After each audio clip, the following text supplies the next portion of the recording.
Assalamualaikum warahmatullahi wabarakatuh.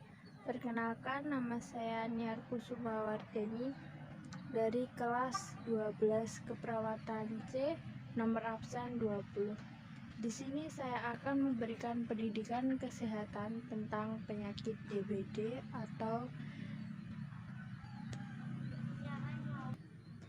atau demam berdarah dengue. Selamat menyaksikan. Assalamualaikum, Mbak. Waalaikumsalam. Selamat sore, perkenalkan saya Niar Kusuma yang bertugas di Rumah Sakit Bintang Medika. Kalau boleh tahu ini dengan Mbak siapa? Dengan Mbak Salsa, Umur berapa, Mbak? 17 tahun, Alamatnya? Karanganyar. Jadi benar ya, Mbak, ini dengan Mbak Salsa, umur 17 tahun, alamatnya Karanganyar. Ya, Baik, Mbak, di sini saya akan menjelaskan tentang pendidikan kesehatan tentang DBD atau demam berdarah dengue.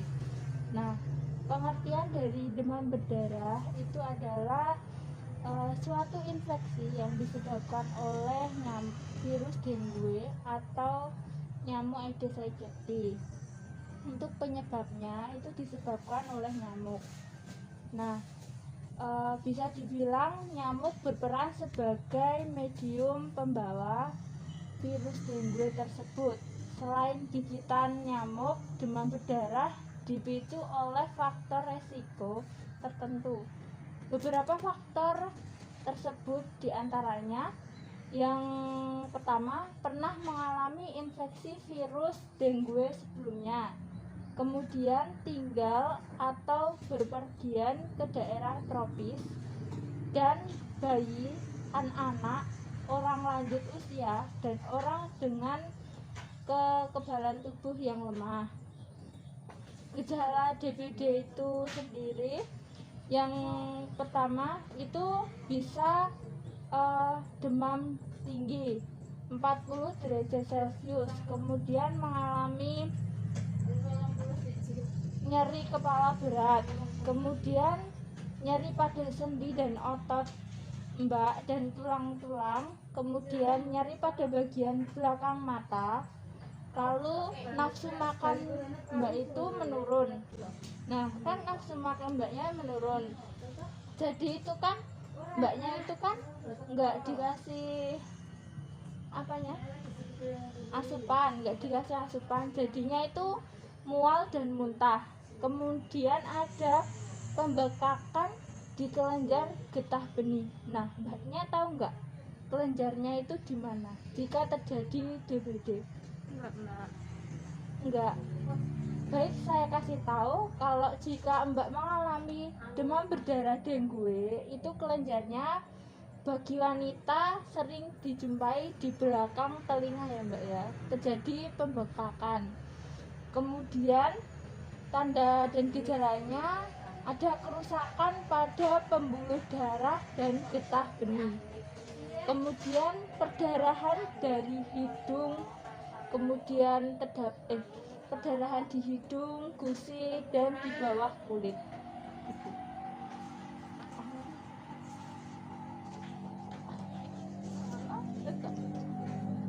Kalau boleh tahu, Mbak pernah mengalami penyakit DBD?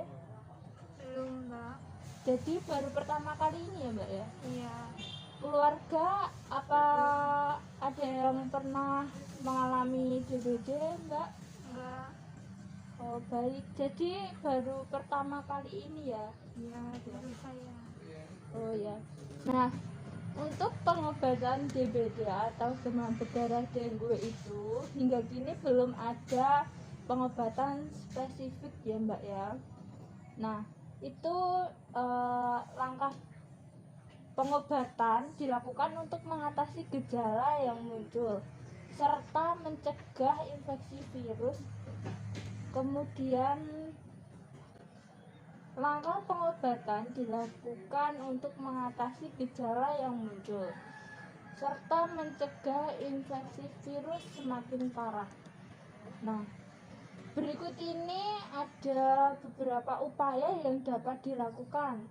Yang pertama, Mbak harus mencegah dehidrasi dengan banyak meminum air putih.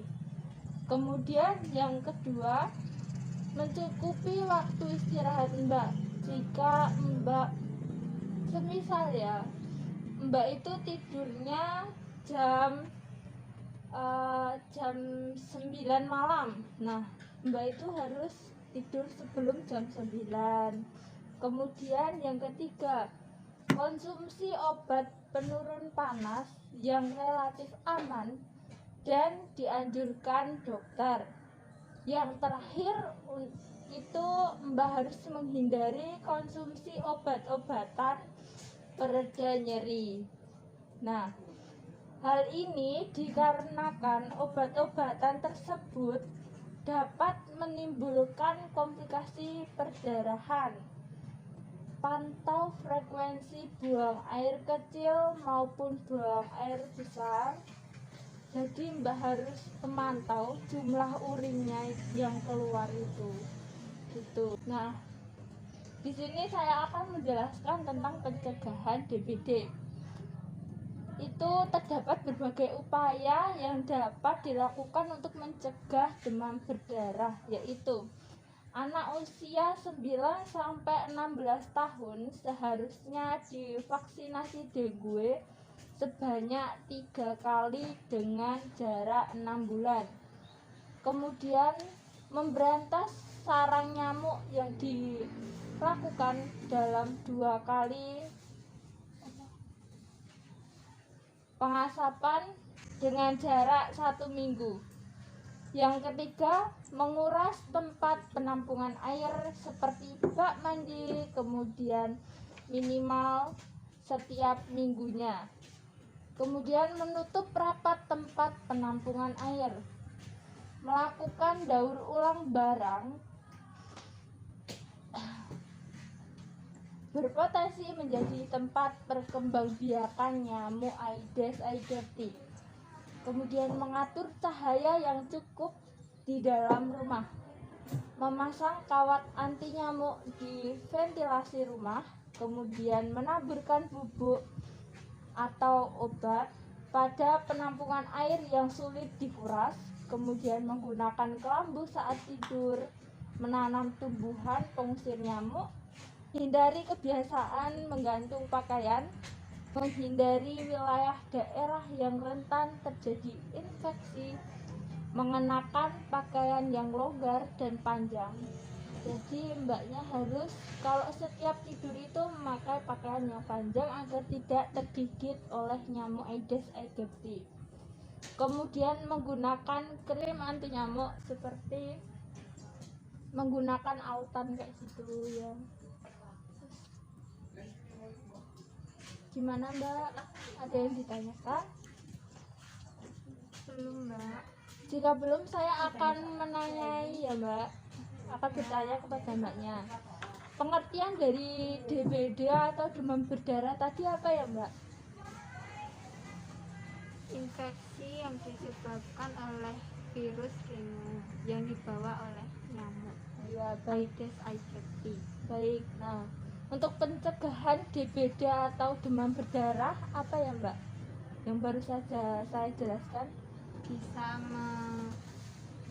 menghindari kebiasaan menggantung pakaian, menaburkan bubuk untuk membunuh atau membersihkan atau mencegah tumbuhnya larva di bak yang sulit dikuras, menggunakan lotion anti nyamuk. Kemudian Untuk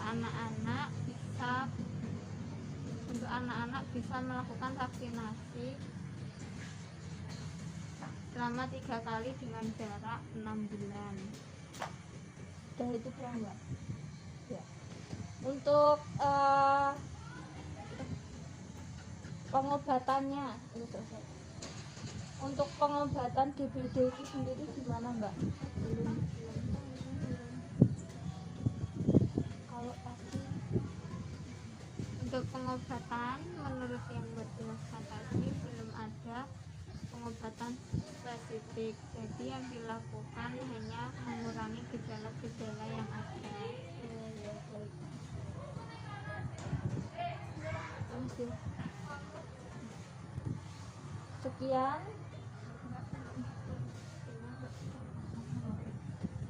Baik Mbak, kalau begitu sepertinya Mbaknya sudah paham apa itu DBD dan Mbaknya sudah mengerti demam berdarah dengue itu. Nah, sekian ya Mbak, saya mau balik ke ruang jaga. Bila Mbak membutuhkan saya, nanti bisa panggil saya ke ruang jaga ya Mbak. Selamat sore. Assalamualaikum.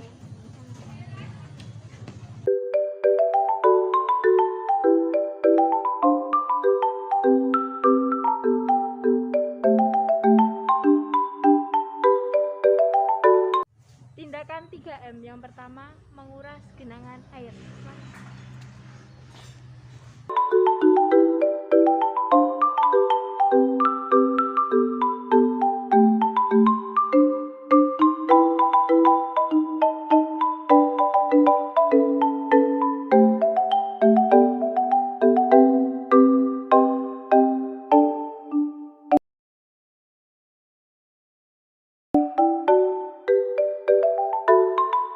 Yang kedua, menutup genangan air.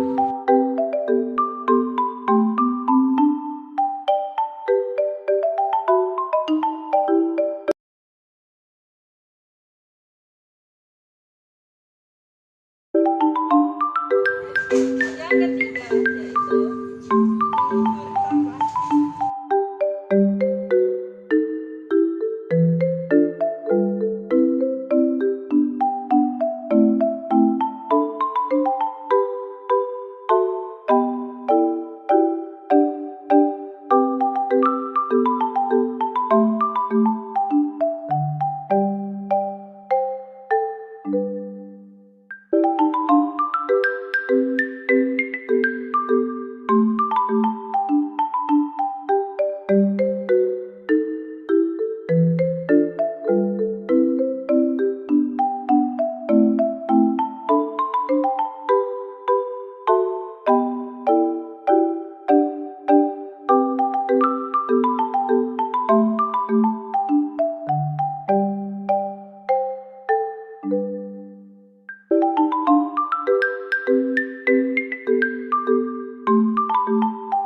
Itu adalah tindakan 3M.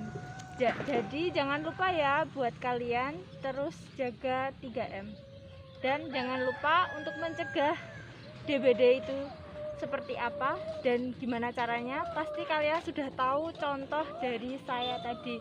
Jadi kalian harus menerapkan 3M, menutup, menguras, dan mengubur sampah. Terima kasih dari saya. Bila ada salah kata, mohon maaf. Wassalamualaikum warahmatullahi wabarakatuh.